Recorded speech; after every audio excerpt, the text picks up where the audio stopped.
हरे कृष्णा, जय श्री कृष्णा। कथामृत के साथ जुड़ने के लिए बहुत बहुत धन्यवाद। आज फिर एक नई कथा लेकर आई हूँ आप सभी के लिए। तो ये कथा है भक्त दामाजी पंत की कथा। कई लोगों ने तो नाम भी नहीं सुना होगा इनका, पर शायद जो महाराष्ट्र में रहते हैं उनके लिए ये बहुत जाना पहचाना नाम होगा। समय के साथ साथ हमारी मेमोरी इतनी खराब होती है कि हम लोगों को भूल जाते हैं, अपनों को भूल जाते हैं। अगर हम पूछें तो हमें अपने ही पुश्तों के नाम नहीं याद होंगे। हम पितृपक्ष में हैं लेकिन हम अपने ही दादा परदादाओं के, अगर हमसे कोई फैमिली ट्री का नाम पूछेगा तो वो भी हमें नहीं पता। तो this is the problem of the new generation and the new also memory problem also. और हम कभी बताते भी नहीं कुछ, ग्रैटिट्यूड नहीं करते। तो जो भक्तों के नाम है और भक्तों की कथाएं हैं वो तो डेफिनेटली लोगों को पता ही नहीं। भगवान की कथा सुनने में बहुत आनंद आता है, पर मुझे पर्सनली कुछ भक्तों की कथाएं सुनने, पढ़ने और सुनाने में ज्यादा अच्छा इसलिए लगता है क्योंकि उनसे बहुत ज्यादा इंस्पिरेशन मिलती है। ऐसा लगता है कि यदि इस भक्त ने कुछ हासिल कर लिया और इस भक्त को भगवान ने दर्शन दे दिए या इस भक्त के ऊपर भगवान ने अपनी अपनी कृपा बरसाई, तो I also have a chance. फिर मेरा भी थोड़ा सा चांस कहीं बनता है और शायद कुछ उनकी लाइफ से, क्योंकि वो सारे के सारे जो भक्तों की जीवनियां हम पढ़ते हैं, कुछ भक्तमाल में लिखी हुई हैं और कुछ जनरली सुनी और पढ़ी हुई है। तो ये सब इसी सेंचुरी के हैं, मतलब इसी सेंचुरी तो नहीं, बट इसी युग के हैं, इन द लास्ट 400-500 ईयर्स के अंदर अंदर। अभी ये जो हम कथा सुनने जा रहे हैं ये 15वीं शताब्दी की कथा है। तो 500 साल के आसपास की कथा, उससे थोड़ा और ज्यादा इंस्पिरेशन मिलता है, बल मिलता है। तो आज की कथा भक्त दामाजी पंत की कथा सुनने जा रहे हैं।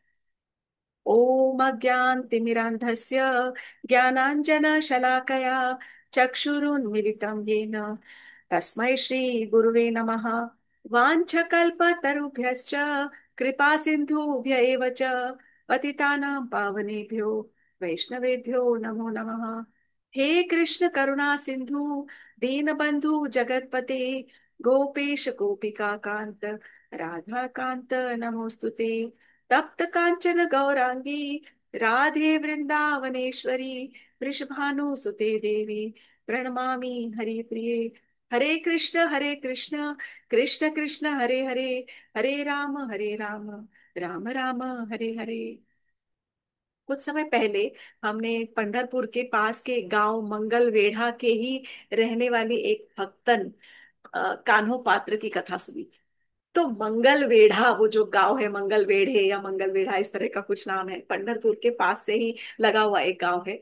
वहां से एक और बहुत महान भक्त का नाम उभर कर आता है और उनका नाम है भक्त दामाजी पंत।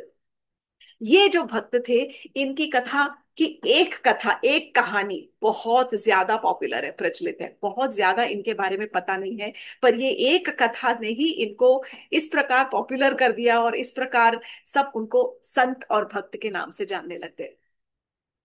तो ये जो दामाजी पंत थे बहुत रईस, बहुत पैसे वाले, क्योंकि ये वहां के बिदर के सुल्तान, बिदर के बादशाह जिनके पास कानोपात्र की माँ उनको भेजना चाहती थी, उसी बिदर बिदर के बादशाह के वहां पर ये उनके रेवेन्यू ऑफिसर थे, चीफ रेवेन्यू ऑफिसर।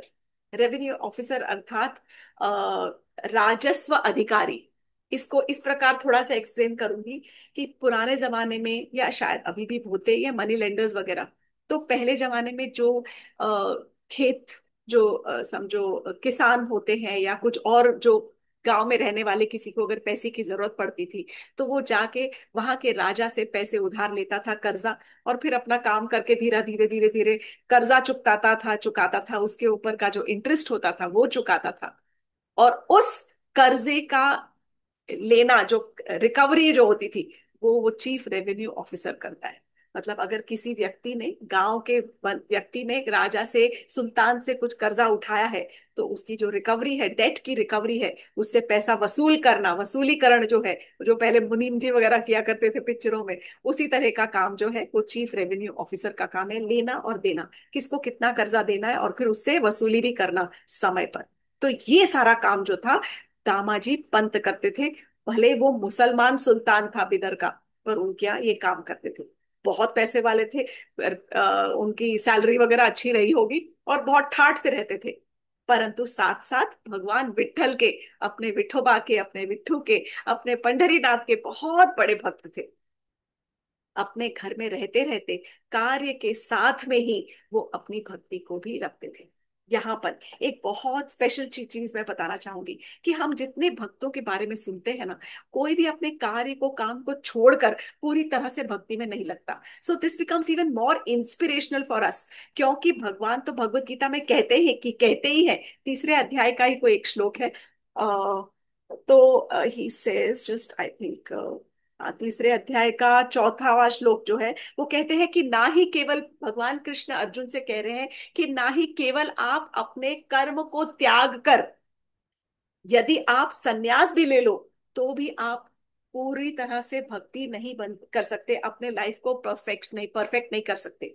और ना ही केवल पूरी तरह से अपने जीवन को कार्य में लगाकर पूरा सिर डुबो के अपने कढ़ाई के अंदर काम करते करते भी करते रहोगे, ड्यूटीफुली सात्विक जीवन जीते भी रहोगे, तो भी आप अपनी लाइफ को परफेक्ट नहीं कर सकते। क्योंकि हर तरह से आपको लाइफ में बैलेंस करना ही पड़ेगा।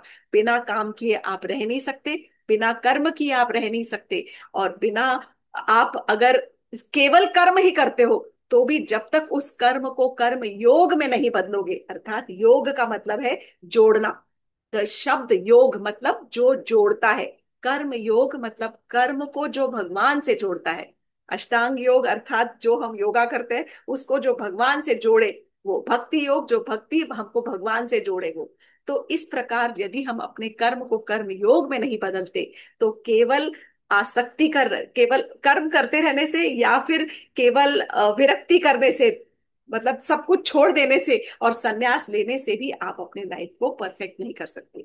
तो ये जो दामाजी पंथ है, वेरी नाइस एग्जाम्पल। बहुत सारे ऐसे भक्त रहे हैं, कार्य भी करते थे और अपने जीवन में अपनी भक्ति को भी प्रधानता देते थे और भक्ति के लिए भी समय निकालते थे। तो एक उनका जो जीवन का काल का जो एक कथा है, जैसा कि मैंने कहा, उसके बारे में आज हम सुनने जा रहे हैं। तो एक समय की बात है, ये 15वीं शताब्दी के आसपास की ही बात है। वहां पर पंढरपुर में ही बहुत बड़ा अकाल पड़ा था। बहुत घनघोर घोर अकाल पड़ा था वहां पर। भूखमरी थी, एंड सब वहां पर लोग भूखे मर रहे थे, खाने पीने को कुछ था नहीं। तो ये उस समय का काल है, 15वीं शताब्दी। हम इसे हिस्ट्री के टेक्स्ट बुक्स में नॉर्मली पढ़ते नहीं है, क्योंकि ये भक्ति का जो आंदोलन जो चला था, from the 10th century to the 15 16 17 century तक, वो जो 500 600 साल है, उसमें बहुत सारे भक्तों ने हमारे भारत देश में जन्म लिया है। बहुत बहुत बहुत, जितने आप भक्तों के बारे में जानते हो और सुनते हो, वो केवल उसी from the 10th 11th century से लेके 11वीं शताब्दी से लेके 16वीं या 17वीं शताब्दी के बीच में ही उनका जन्म हुआ है। तो बाकी हम अपने, मतलब कभी मुझे ऐसा लगता है कि हम अपने इतिहास की पुस्तकों में हम फ्रेंच रेवोल्यूशन पढ़ते हैं, अमेरिकन रेवोल्यूशन पढ़ते हैं, भारत के स्वतंत्रता संग्राम की कथा पढ़ते हैं, world war 1, world war 2 revolution, Russian revolution के बारे में पढ़ते हैं, केवल संग्रामों के बारे में पढ़ते हैं। कभी हम भक्ति के आंदोलन की तो कहीं कथा सुनने को ही नहीं आती कि इतने सारे भक्त थे और उन्होंने भक्ति इतनी उसका भक्ति का प्रचार किया है तरह।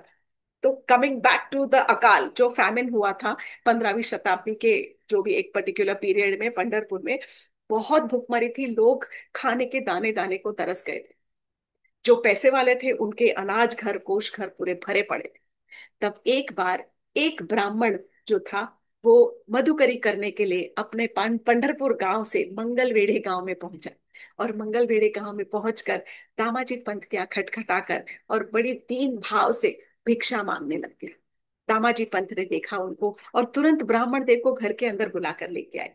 ब्राह्मण देव को बड़े आदर सहित बुलाया, बिठाया, और फिर अपने जो सेवक थे उन सबको आदेश दिया कि ब्राह्मण के लिए अच्छा सा भोजन लाया जाए। बहुत बढ़िया सुंदर भोजन बनाकर उनके सामने परोस दिया गया। ब्राह्मण देव ने बैठे, और ब्राह्मण देखकर और सारे जो अ, पकवान बने हुए थे और जो भोजन को देखकर उनके आंखों से अश्रु उतरने निकलने लग गए और वो आंखों से आंसू बहने लग गए। तब दामाजी पंत ने पूछा कि अ, कशाला रडताय तुम्ही? काय झालंय, माझ्याहून काय अपराध झालाय का? What is happened? क्या हुआ है, आप मुझे बताइए। क्या मैंने आपके प्रति कोई अपराध किया है? आप रो क्यों रहे हैं इस प्रकार? तब ब्राह्मण ने कहा कि नहीं नहीं शेठ, ऐसा कुछ नहीं। आपसे अपराध कैसे हो सकता है? आप तो इतने निर्मल हृदय हो। पर इस सारे खाने को देखकर मुझे अपने भूखे परिवार की याद आ गई। मेरा पूरा पूरा का पूरा परिवार पंढरपुर में भूखा मर रहा है कई महीनों से। अनाज के दाने का नाम तक नहीं है घर में। और मैं यहाँ आकर बैठकर इतना सारा भोजन ग्रहण करूंगा, ये मेरे को पचेगा ही नहीं, मैं खा ही नहीं पाऊंगा, मैं खुद इतने महीनों से भूखा हूं। तो दामाजी ने कहा कि कोई बात नहीं, आप चिंता मत कीजिए, आप पेट भर के आज भोजन कीजिए, और मैं अपने सेवकों के साथ 2 बोरी भर के आपके घर में अनाज भिजवाऊंगा। हाथ आपके साथ ही वो जाएंगे। ब्राह्मण देव ने बड़े प्रसन्नता से जितना वो खा सकते थे उतना भोजन ग्रहण किया। उसके बाद दामाजी पंत ने अपने 2 कर्मचारियों को बुलाया और अपने अनाज घर से 2 बोरी भर के अनाज भर के, और कहा कि इन सेठ इन ब्राह्मणों के साथ जाइए और पंढरपुर में इनके गांव में ये बैलगाड़ी पे रखकर और ये जो सामान है ये उनके घर तक पहुंचाइए। अब ब्राह्मण देव के साथ में वो कर्मचारी जा रहे थे। जैसे ही पंढरपुर में पहुंचे और उनके ब्राह्मण के घर की ओर जा रहे थे, तभी पंढरपुर के लोगों ने देखा, और देखा कि अरे अनाज आ गया। तो जितने लोग थे, सारे के सारे गांव के लोग उन 2 कर्मचारियों के ऊपर टूट पड़े। बोरियां फाड़ दी, जितना अनाज लूट सकते थे लूट के सारे अपने घरों को ले गए। ये देखकर उसके बाद जब अ, दामाजी पंत को पता चला इस बारे में, तो बहुत वो दुखी हो गए। अब वहां के जो पंढरपुर के गांव के ब्राह्मण थे, उनको जब इस ब्राह्मण से कथा पता चली, तो ब्राह्मण ने सोचा कि ये जो व्यक्ति है दामाजी पंत, जो मंगल वेढ़ा रहता है, ये बड़ा कोमल हृदय का लगता है, और ये सच्चा भक्त होगा हमारे पंढरीनाथ का, इसीलिए हमारे दर्द को समझता है। क्योंकि कहते हैं ना, वैष्णव जन तो तेने कहिए जे, पीड़ पराई जाने रे। तो वैष्णव जन तो यही है। ये नरसिंह मेहता का लिखा हुआ भजन है, जो महात्मा गांधी बहुत बहुत अक्सर गाया करते थे कि वैष्णव जन तो असली वही है जो दूसरों की पीर को समझ सकता है। तो ब्राह्मण आपस में चर्चा कर रहे हैं कि ये सही ब्राह्मण लगता है, ये सही वैष्णव लगता है, ये हमारी पीर को जरूर समझेगा, इसलिए हमें जाके इनसे बात करनी चाहिए। तब ब्राह्मणों का एक छोटा सा जत्था, स्मॉल टीम ऑफ ब्राह्मण्स, उन्होंने वो ग्रुप बनाकर और गए, और जाके दामाजी पंत के घर पर उनसे मुलाकात की। दामाजी पंत के आगे अपने हृदय को उतार के रख दिया उनके सामने कि हम बहुत ज्यादा दुखी हैं, पूरे गांव में खाने को बिल्कुल अनाज नहीं है। आप कोई तो रास्ता निकालिए, आप इतने बड़ी पोजीशन पर है, राजसी आपके पास में ओहदा है, आप कुछ करिए। दामाजी पंत की आंखों में आंसू भर रहे थे। उन्होंने उनको आश्वासन दिया कि आप अपने घर जाइए, मुझे थोड़ा सा सोचने का समय दीजिए, मैं सोचता हूँ किस प्रकार मैं आपकी मदद कर सकता हूँ, मैं आपकी व्यथा को भली भांति समझ भी रहा हूँ। उसके बाद जब सारे के सारे वहां से चले गए ब्राह्मण, तो दामाजी पंत ने सोच विचार करना शुरू किया, और उनको यही एहसास हुआ कि भाई सच में पंढरपुर में तो बहुत ज्यादा भूखमरी है, बहुत बड़ा अकाल आया हुआ है वहां पर। और पंढरपुर जो अपने बिदर के बादशाह है, उनका जो अनाज घर है वो तो भरा हुआ है अनाज से। कुछ तो उपाय निकालना पड़ेगा।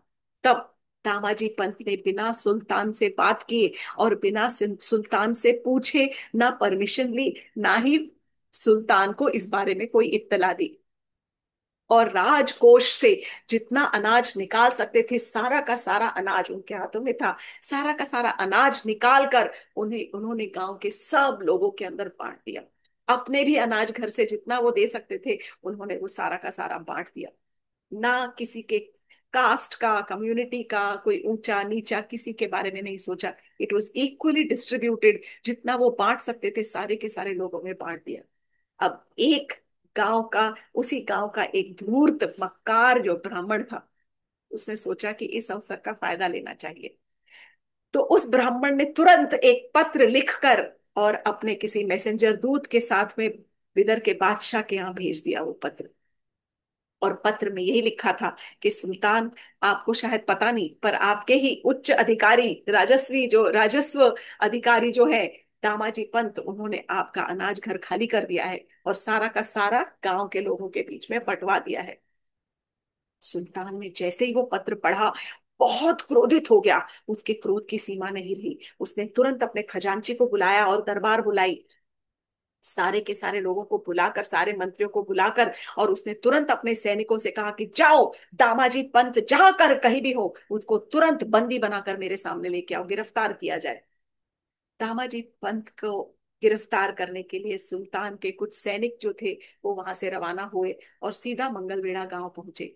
मंगलवेढ़ा पहुंच के जब उन्होंने दामाजी के घर पे दस्तक दी, तो दामाजी की पत्नी ने दरवाजा खोला और सैनिकों को देखकर भाप गई कि कुछ तो गड़बड़ है। वो जानती सब थी। तो उन्होंने कहा, रुकिए, आप यहाँ अभी रुकिए, क्योंकि मेरे पति अभी अपने भगवान की सेवा कर रहे हैं।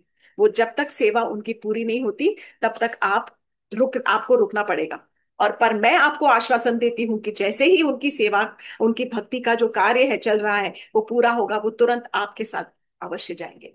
उसकी दमदार आवाज को सुनकर सैनिक वहीं खड़े रहे थोड़े वक्त समय तक। दामाजी पंत अपनी भक्ति का जो सुबह का रिचुअल होता है वो करके जब वो आए, तो उनको जो सैनिक थे उन्होंने कहा कि दामाजी, आपके नाम पे समन है। सुल्तान ने आपको बुलवाया है क्योंकि आपने सुल्तान के खिलाफ गद्दारी की है। आपने सुल्तान से बिना पूछे, उनसे उनको बिना बताए, उनके ही राजकोष को, उनके जो अनाज घर को पूरा आपने खाली करवा दिया। आपकी ऐसी जुर्रत कैसे हुई? चलिए। तुरंत दामाजी पंत को हथकड़ी पहनाई और उनको ले जाया जा रहा है अब सुल्तान के बादशाह के दरबार में, महल में। अब दामाजी पंत ने किया तो था ये सब, पर दामाजी पंत सोचने लग गए।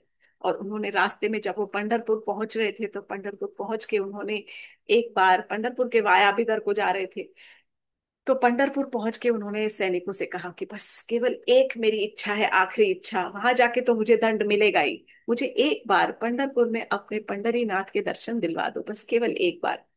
अब सैनिक जानते थे कि ये कर्मचारी है और हमेशा से इसने सच्चा ही काम किया है।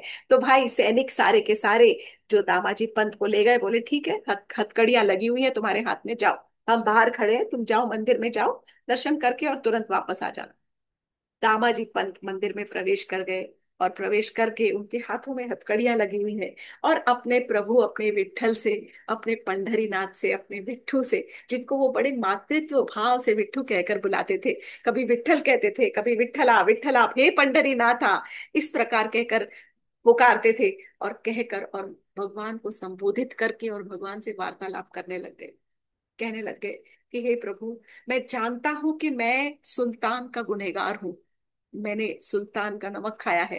वो मुझे सैलरी देते हैं, पैसा देते हैं मेरी जीवनी चलाने के लिए, और मैंने उनके साथ किया है गलत काम। पर मेरे जो भाव थे ना, मेरे इंटेंशंस जो थे, वो सही थे। मैंने कोई गलत भाव से ये नहीं किया। उस समय जरूरत जो थी जिन लोगों को, उनको मैंने वो अनाज पहुंचाया है। तो आपकी नजरों में यदि मैंने गलत काम किया है, तो आप मुझे दंड दीजिए।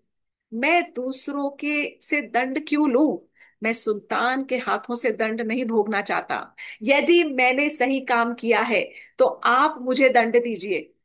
मतलब आपकी नजरों में यदि मैं गलत हूं, तो आप मुझे दंड दीजिए। आपका दिया हुआ कोई भी दंड मैं भोगने को तैयार हूं। परंतु यदि सुल्तान ने मुझे दंड दिया, तो प्रभु आप जानिए कि भक्ति पर आंच आ जाएगी। सब लोग भक्ति से, सबका मन उठ जाएगा, और तो और आपके ऊपर से श्रद्धा उठ जाएगी। यदि मैंने उन लोगों को मदद नहीं की होती, तो प्रभु क्या आपके मन को अच्छा लगता? वो भी तो आपके ही बालक हैं। तो भक्ति भी लज्जित हो जाएगी। और ये, यदि मैं ये कार्य नहीं करता, यदि मेरे पास इतने पावर, इतनी शक्ति होते हुए भी मैं सुल्तान का अनाज उन लोगों में नहीं बांटता, तो क्या आपका दिल दुखी नहीं होता? क्या वो सच्चा कार्य होता? आप खुद ही सोचिए कि क्या मैंने गलत किया। यदि मैंने सही किया है, तो मुझे सुल्तान से कोई दंड नहीं दिलवाओगे आप, नहीं तो आपकी भक्ति पे और आपके नाम पर आँच आ जाएगी। इतने सारे लोग, आपके ही तो सारे के सारे बालक हैं, जो इतने समय से भूखे थे। उनकी भूख प्यास को आप कैसे सहन कर रहे थे इतने दिनों तक? ये कहकर दामाजी पंत ने हाथ जोड़े, आंखों में अश्रु भरे हुए वो बाहर आ गए। सुल्तान के सैनिक वहीं खड़े थे, दामाजी पंत को लेकर वो आगे बिदर की ओर बढ़ गए। सुल्तान के यहाँ पर सुल्तान के दरबार में इतनी ही देर में एक महार जाति का व्यक्ति प्रवेश करता है। और वो आकर, एक नव युवक है, सांवला है दिखने में, बट बड़ा सुंदर सा बालक है। बालक नहीं है, एक्चुअली नव युवक है। महार जाति का मतलब ओछी जाति का, कम जाति का नव युवक है, सांवले से रंग का है, फटी हुई धोती है। और वो प्रवेश करता है। सैनिक पूछते कहाँ जा रहे हो? बोले नहीं, मुझे दामाजी पंत ने भेजा है कुछ कर्जा अदा करने के लिए उनका। तो वो तुरंत उस जो महार का जो व्यक्ति है, उस नवयुवक को लेकर और सुल्तान के सामने उसको उपस्थित किया जाता है। सुल्तान कहते कहो, कौन हो तुम, कहाँ से आए हो? तो वो व्यक्ति कहता है, सुल्तान बादशाह, दामाजी पंत ने आपको सलाम भेजा है। बोले दामाजी पंत ने? उसको तो गिरफ्तार करने मेरे सैनिक गए हुए। बोले हाँ हाँ, लेकिन उससे पहले ही मुझे, उसका पता नहीं, पर पहले ही मैं रवाना हो गया था, तो इसलिए मैं तो अब पहुंच गया हूँ। बोलो क्या है? उन्होंने आपके नाम पे ये पत्र भेजा है, और ये एक थैली है जिसके अंदर कुछ सोने की मोहरें हैं, वो आपको देने के लिए कहा है। बोले अच्छा, लाओ पत्र पढ़ा जाए। तो उन्होंने वो पत्र लेकर, और पत्र लेकर अपने किसी मंत्री से कहा कि इस पत्र को पढ़ा जाए। तो बोले पर तुम हो कौन? तो वो कहने लगा, मैं तो उनका एक सेवक हूँ। छोटा सा बच्चा था तब से उनके यहाँ नौकरी करता हूँ, उनकी सेवा करता हूँ, उनके यहाँ नौकरी चाकरी करता हूँ। और असल में ऐसे समझो तो उनका नौकर ही हूँ। दामाजी ने आपके लिए ये पत्र भेजा है, आप पत्र जरा पढ़वाइए तो। दामाजी पंत का जो पत्र था, उन्हीं के हाथों के, उनके हस्तलिपि में ही लिखा गया था, इन हिज हैंडराइटिंग। मंत्री ने पत्र पढ़ना शुरू किया। पत्र में लिखा था, बादशाह सलाम, आपको सलाम। आपको केवल यही बताना था कि जब इस प्रदेश में, इस क्षेत्र में जब अकाल आया, तब आपका जो अनाज घर था वो अनाज से भरा हुआ था। तब मैंने सोचा कि ये तो बहुत बढ़िया मौका है, और इस मौके का, अवसर का फायदा उठाना चाहिए। इसीलिए मैंने आपके अनाज कोष से अनाज निकाल निकाल कर उस पूरे क्षेत्र में दुगने तिगने भाव पर वो सारा का सारा अनाज जो जरूरतमंद लोग थे, उनको मैंने बेच दिया। और बेचकर मैंने खूब सारा पैसा और खूब सारा मुनाफा कमा लिया है। क्योंकि लोग जो भूखे मर रहे थे, वो पैसा देकर भी आपका अनाज खरीदने को तैयार थे। तो उन्होंने दुगने तिगने दामों पर, जो भी अफोर्ड कर सकते थे, उन्होंने पैसे देकर आपका अनाज मुझसे ले लिया। मुझसे गलती हुई कि मैं आपको बता नहीं पाया, और मैंने आपसे परमिशन नहीं ली। परंतु हमने इतना मुनाफा कमाया है, इतना पैसा कमाया है, कि ये जो पैसा कमाया, मुनाफा जो लाभ हुआ है, वो मैं आपको अभी भेज रहा हूं। और बाकी बात रही आपके अनाज घर खाली होने की, तो वो जो आपका अनाज घर खा था, वो तो अगले साल फिर भर ही जाएगा। क्योंकि अनाज तो हर साल उगता है। एक साल अकाल आया है, हर साल थोड़ी अकाल आएगा। अगले बरस जब पानी गिरेगा तो फिर से अनाज और फसल उगेगी, और फिर हम अपना अनाज घर जो है फिर दोबारा भर लेंगे।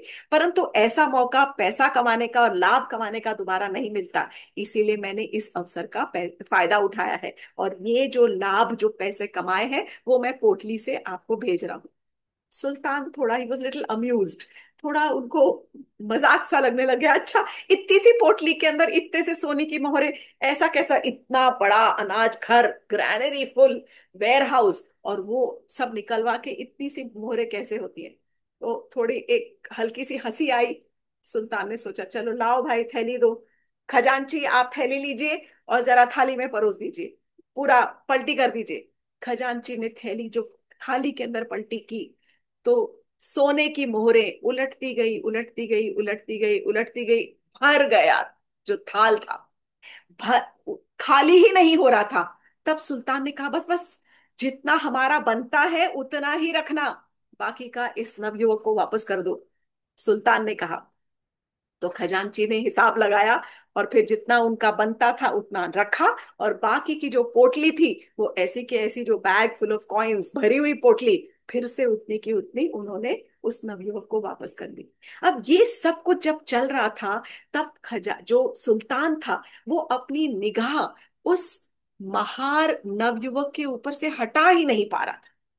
इतनी सुंदरता, इतना तेज उसके चेहरे पर, और बार बार उनकी ओर निहारे जा रहा था। जब वो जो महार था वो बोल रहा था, तब उसके मुख की ओर वो देख रहे थे। उसकी वाणी इतनी सुंदर कि सुल्तान एकदम मंत्रमुग्ध हो रहा था। सुल्तान का मन कर रहा था कि केवल मैं इस व्यक्ति को देखता ही रहूं। तब उन्होंने कहा कि भाई, दामाजी से कहना कि हम उनसे बहुत प्रसन्न हैं, और ऐसा सेवक पाकर, ऐसा अधिकारी हमारे यहाँ पाकर हम तो बहुत धन्य हुए। तुम्हारा नाम क्या है, तुम जरा नाम बताओ अपना। तो वो जो नवयुवक था उसने कहा, मेरा नाम, मेरा नाम तो मुझे दामाजी विट्ठू कहकर पुकारते। और ये कहकर वो जो व्यक्ति था वो अपनी थैली लेकर वहां से चला गया। अब जैसे ही वो चला गया, महार के जाने के थोड़े समय के बाद में जो सैनिक थे वो दामाजी पंत को लेकर आए दरबार के अंदर, और उनके तो हाथों में हथकड़ी लगी हुई थी। तब सुल्तान ने कहा, अरे हथकड़ी क्यों लगा रखी है, इसकी हथकड़ी खोलो। ये तो अब गुनेगार है ही नहीं, इसने तो सारा का सारा कर्जा हमारा अदा कर दिया है। तो दामाजी, तुम्हारा नौकर आया था, बड़ा सुंदर नौकर पाल रखा है तुमने तो। और वो नौकर सोने की थैली भी लाया था, अशर्फियों भरी थैली। और तुम तो बड़े चतुर निकले भाई, तो हमें तो पता ही नहीं था कि तुम इतने दिमाग से श्रेष्ठ हो, इतने चतुर हो, इतने समझदार हो। रामा जी के कुछ समझ में नहीं आया। तो बोले, सुल्तान आप क्या कह रहे हैं, मैं तो आपका कर्जदार हूँ। मैं मानता हूं कि मेरे से अपराध हुआ है, क्योंकि मैंने आपसे बिना पूछे और बिना आपको बताए मैंने इतना बड़ा जो डिसीजन था वो ले लिया। तो सुल्तान बोले, अरे ठीक है, पर जो तुमने डिसाइड किया वो सही डिसाइड किया। अरे ये तो बहुत समझदारी है कि तुमने हमारे सारे अनाज के, घर के अनाज को बेच के और इतना मुनाफा कमाया। और तुमसे तो अब तुमने तो अपना सारा जो कर्जा था, मतलब अनाज उठाया वो कर्जा हुआ, और फिर बेच के मुनाफा कमाया वो लाभ करके, और अपना कर्जा भी अदा कर दिया। तो दामाजी की जब समझ नहीं आया तो खजांची समझ गया। खजांची ने पूरा का पूरा किस्सा जो है पूरा दामाजी से कह सुनाया। देखो दामाजी, ये तुम्हारे हाथों का लिखा हुआ खत, तुम्हारा ही नौकर आया था।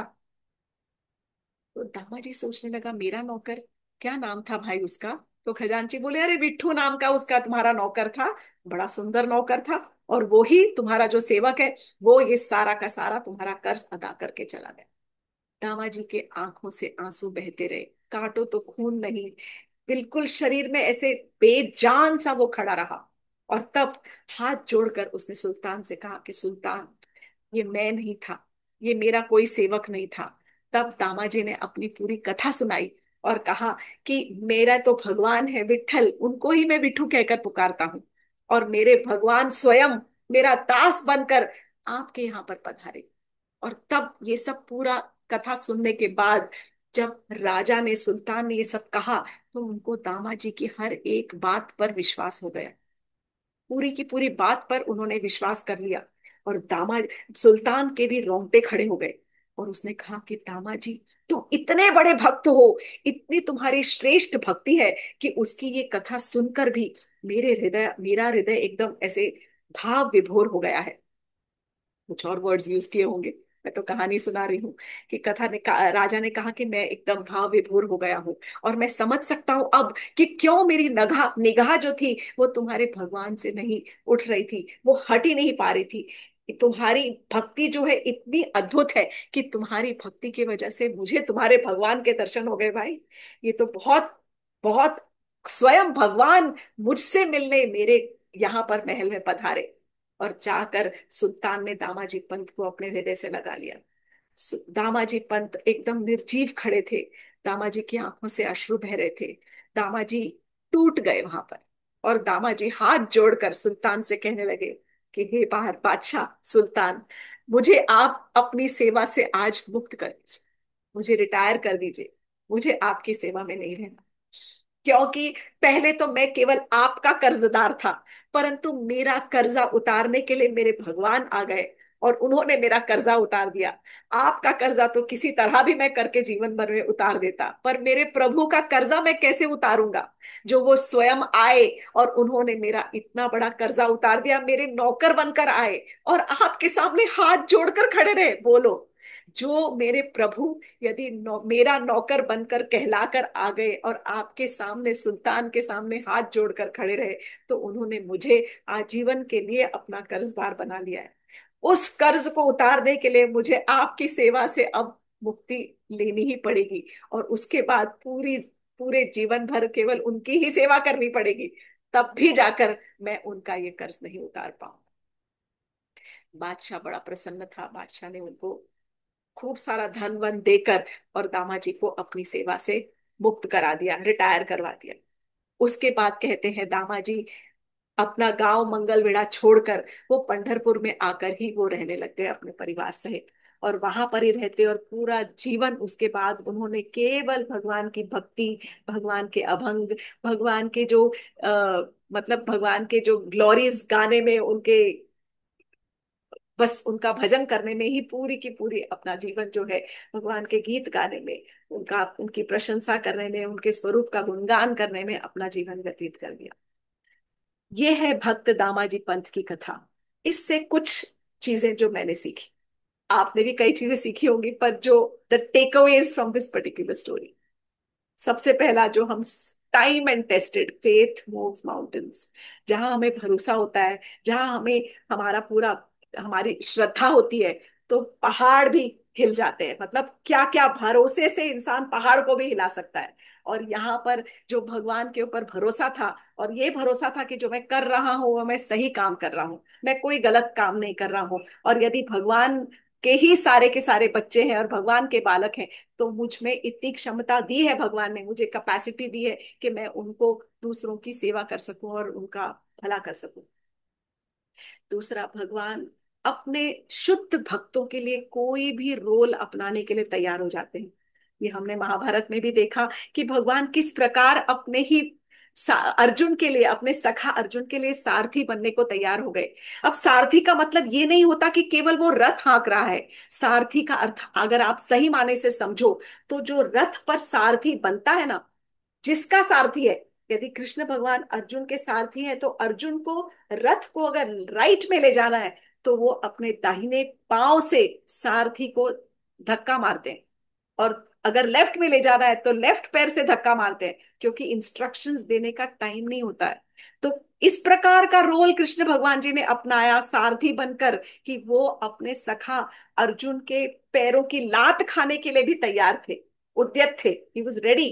तो भगवान, और यहां पर देख लिया कि वो अपने भक्तों के लिए कोई भी रोल, छोटे से छोटा, any menial role he is ready to take, कि वो मेरे शुद्ध भक्त के ऊपर कोई आंच नहीं आनी चाहिए, मेरे भक्त की भक्ति के ऊपर कोई नाम नहीं पड़ना चाहिए। इस प्रकार का रोल लेने को तैयार हो जाते हैं वो। उन्होंने बहुत, महाभारत में तो बहुत बहुत कथाओं में बहुत सारे इंस्टेंसेस इस प्रकार के हैं।